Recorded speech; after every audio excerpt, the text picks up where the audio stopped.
Hi, this is Kalyan Pal. Welcome to Basic Electrical Engineering. The topic is Norton's theorem. This theorem is considered as the dual of the Thevenin's theorem. That means both in Thevenin theorem as well as in Norton theorem, the concept is we can replace a complicated network to a simple circuit. And the Thevenin theorem can be converted to a Norton theorem, and similarly the Norton theorem circuit can be converted to a Thevenin theorem circuit. That will be discussed later. So first see the statement of the Norton theorem. The statement of the Norton theorem is a two-terminal linear bilateral active network can be replaced by an equivalent circuit with only a single current source in parallel with a resistor. This is known as the Norton equivalent circuit. That means in Norton theorem, we can convert a complicated network to a simple circuit. There only one current source will be present and there will be a equivalent resistance that will be connected in parallel with the current source. So how to find the value of the current source and the equivalent resistance? So let's see the concept. The value of the current source of a Norton equivalent circuit is equal to the short circuit current through the load terminals. That means from the original circuit, we have to replace the load resistance, we have to remove the load resistance, and then we have to short circuit the terminals. And then we have to calculate, we have to find the current through the short circuit terminals, and it will be considered as the equivalent current source of the Norton circuit.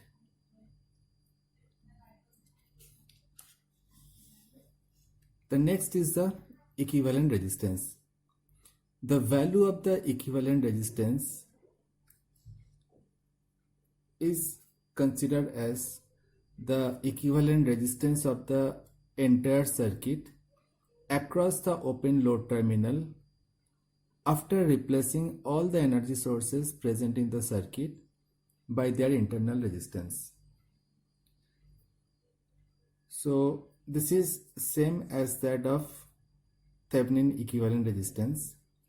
Here we have to remove the load resistance first. Then we will replace all the energy sources by their internal resistance. For example, the voltage source will be replaced by short circuit and the current source will be replaced by open circuit. Because generally the internal resistance of the voltage source is considered as 0. That's why it will be replaced by short circuiting. Similarly, the internal resistance of the current source is considered as infinity.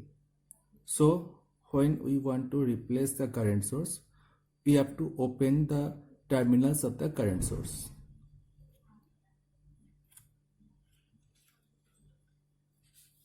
So here the Norton equivalent current is represented by IN and the Norton equivalent resistance is represented by Rn. Let's see the methods of finding the Norton equivalent circuit. That means what will be the process to find IN and Rn. So again there are some steps. The first step is we have to consider the circuit diagram by opening the terminals with respect to which the Norton's equivalent circuit is to be found. That means just like Thevenin theorem's concept, Here also we have to remove the load resistance first from the circuit, and then the remaining circuit will be considered to calculate the Norton equivalent circuit. In the next step, first we will calculate the Rn, that is the Norton equivalent resistance. So Rn is across the open terminal of the circuit by eliminating all the energy sources present in the circuit by their internal resistance. So here first of all we will remove the load resistance, and then we will replace all the energy sources by their internal resistance that I have already discussed, and then from the open load terminal we will calculate the equivalent resistance of the entire circuit. That will be considered as Rn. In the third step,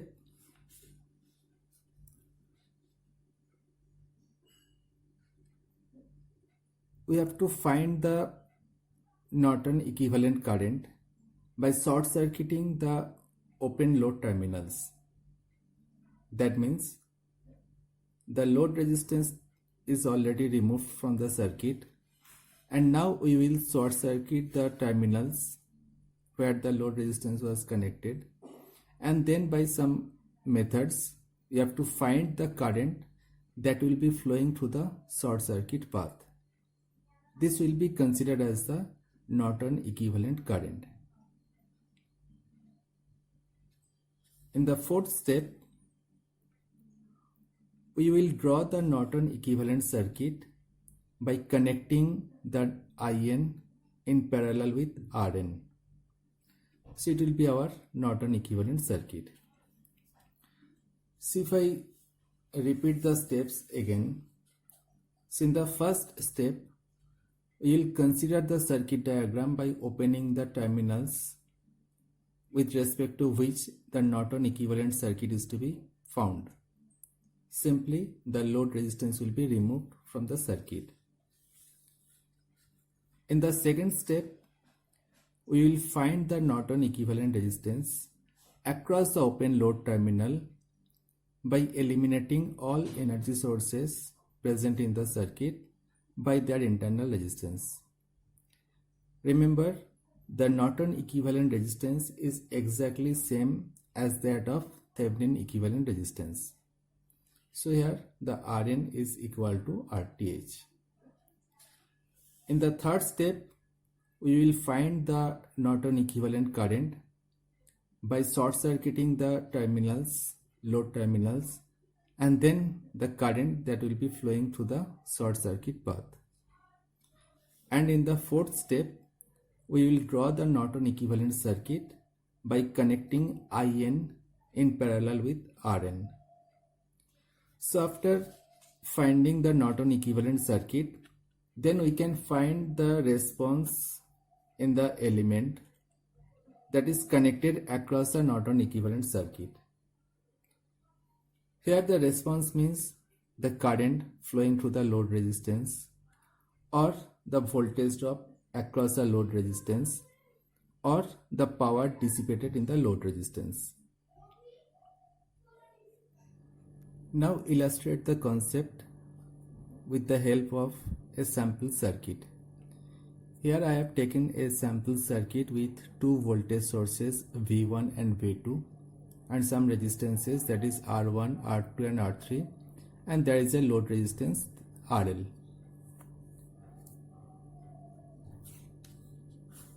So in the first step, we have to calculate the value of Rn, that is the Norton equivalent resistance.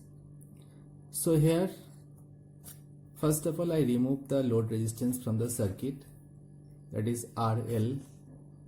I have removed the load resistance, and then I replace all the energy sources, here the voltage sources, by their internal resistance. So I simply short circuit the voltage source terminals. Then from the open load terminal, we will look to the circuit and we will calculate the equivalent resistance. Here we can see that R1 and R2 are connected in parallel. If we look from this side, so R1 and R2 are connected in parallel, and then R3 is connected in series with this combination. Therefore, the Rn can be written as R1 parallel with R2, and then this combination is in series with R3. So here we can write R1 into R2 upon R1 plus R2 plus R3. So it will be our Norton equivalent resistance. Now in the next step, we will find the IN. Now to calculate the value of IN in the original circuit, first of all we will remove the load resistance from the circuit, and then we will sort the terminals. So the circuit will be like this. Here I short circuit the load terminals,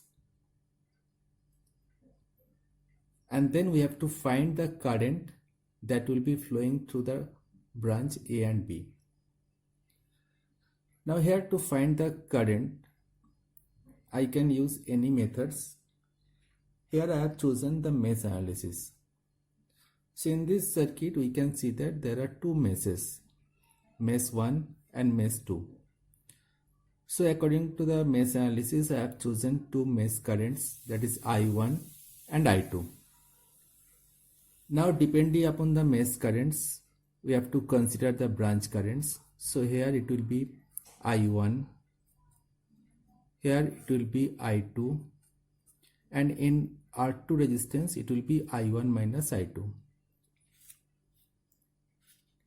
Now we will apply the KVL in individual mesh. So in the first mesh, if we apply the KVL, it will be, if we start from this point, it will be V1, because here it is positive terminal and here it is negative terminal.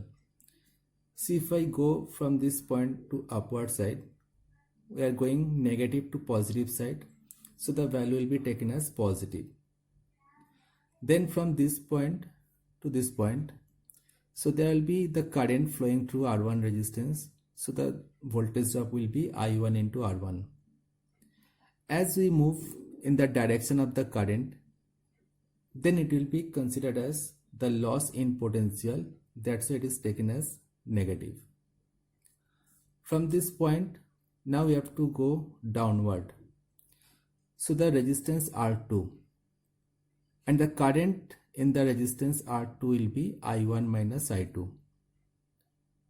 And as we go again in the direction of the current, so again there will be a loss in potential, so it is taken as minus R2 I1 minus I2. Now from this point to downward side, we have the voltage source V2, and here we are moving from positive to negative terminal of the voltage source, so it will be taken as the negative. So this is our first equation when we apply the KVL in the first mesh. This value should be equal to 0. Now in the second mesh, if we apply the KVL from this point, if we start from this point, so first of all the voltage drop in R3 will be I2 into R3, and as we move in the direction of the current, this voltage drop will be taken as negative. So here it is minus I2 into R3.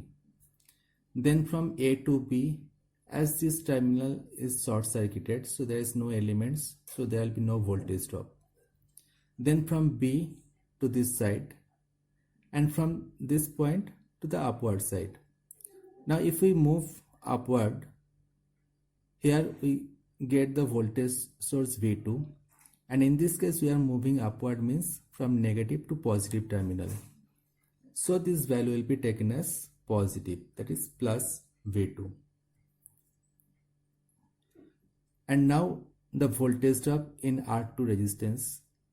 As we have already mentioned, the current flowing here is I1 minus I2 and it is downward. But in this case, we are moving upward side. That means opposite to the flow of current. And in this case, there will be a gain in potential. So it will be considered as positive. So the voltage drop is R2 into I1 minus I2 and it will be taken as positive. So this is the KVL, and as per the concept of the KVL, it will be equal to 0. Now if we solve these two equations, here all values are known except I1 and I2. So we can calculate the value of I1 and I2. So I1 and I2 can be calculated. Now about the IN. The IN means the current which flow in the short circuit terminal. So this current will be IN. Now from this circuit, we can see that the current actually flowing in this loop is I2.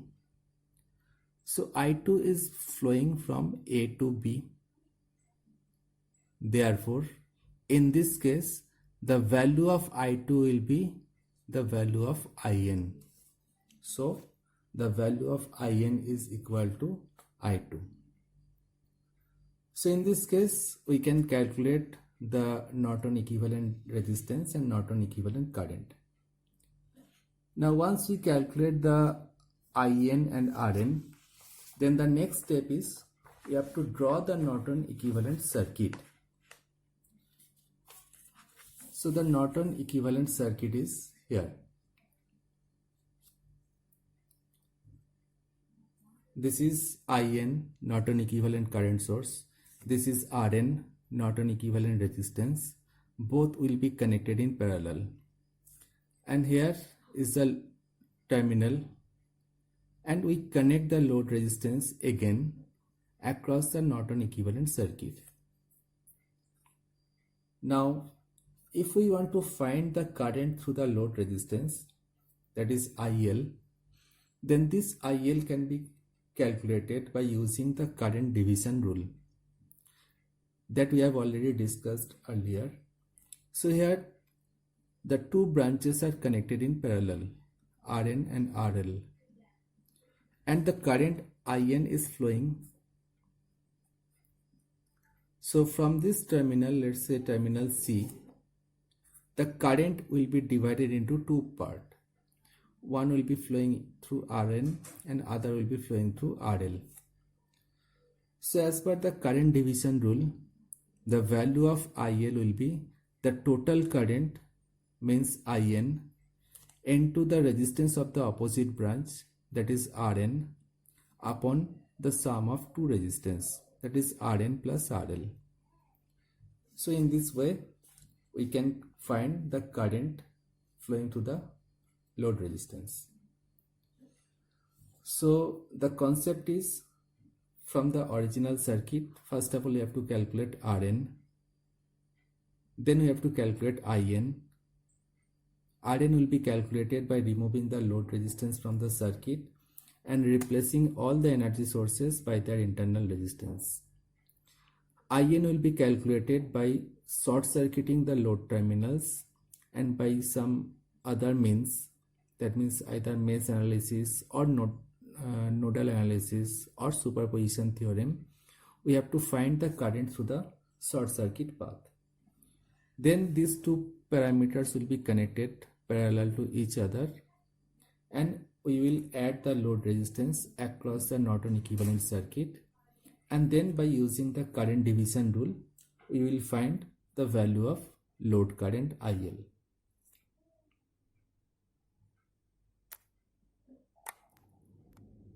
As we have mentioned earlier that the Norton theorem is considered as the dual of the Thevenin theorem and vice versa. So let's check the duality of the Thevenin theorem and the Norton theorem. As we know that the Thevenin theorem in the Thevenin theorem, we can find the equivalent circuit of a complex network, and the equivalent circuit will be consist of a voltage source in series with a resistance. The voltage source is considered as VTH and the resistance is RTH, and this is the terminal of the circuit. So this is the equivalent circuit of a complex network. This is called the Thevenin equivalent circuit. We have already discussed about the Norton equivalent circuit. So the Norton equivalent circuit is any complicated network can be replaced by an equivalent current source in parallel with the equivalent resistance, that is Norton equivalent resistance, and this is the load terminal. So in both the Thevenin and the Norton theorem, basically we simplify a complex network to an equivalent simple circuit. In case of Thevenin theorem, it is voltage source and resistance. In case of Norton theorem, it is current source and resistance. Now, the Thevenin theorem can be converted to a Norton theorem circuit. That means the Thevenin equivalent circuit can be converted to a Norton equivalent circuit, and the Norton equivalent circuit can be converted to a Thevenin equivalent circuit. This can be done by the source transformation concept that we have also discussed earlier. Now let's see the concept. First of all, if we convert the Thevenin equivalent circuit to a Norton equivalent circuit, here I have drawn the Thevenin equivalent circuit VTH and RTH, and we know that as per the concept of the source transformation, if there is a voltage source in series with a resistance, then it can be converted to a current source parallel with the resistance. So here the resistance which is connected in series with the voltage source, the same resistance will be connected parallel with the current source, and the value of the current source will be equal to V upon R. That means if I convert the Thevenin equivalent circuit to a Norton equivalent circuit, the value will be Rn will be equal to Rth. So both the resistances are same, and the value of In will be equal to Vth upon Rth. See, if we find the Thevenin equivalent circuit of any complex network, we can easily convert the Thevenin equivalent circuit to a Norton equivalent circuit by source transformation.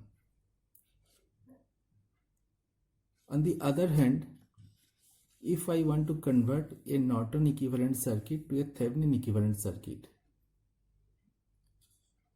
here I have drawn the Norton equivalent circuit, In parallel with Rn, and this is the load terminal. And if we convert this to a Thevenin equivalent circuit, that means we are simply transferred the current source to a voltage source. And again here the resistance which is connected parallel with the current source, the same resistance will be connected in series with the voltage source. That means the value of Rth will be same as that of Rn, and the value of the voltage source Vth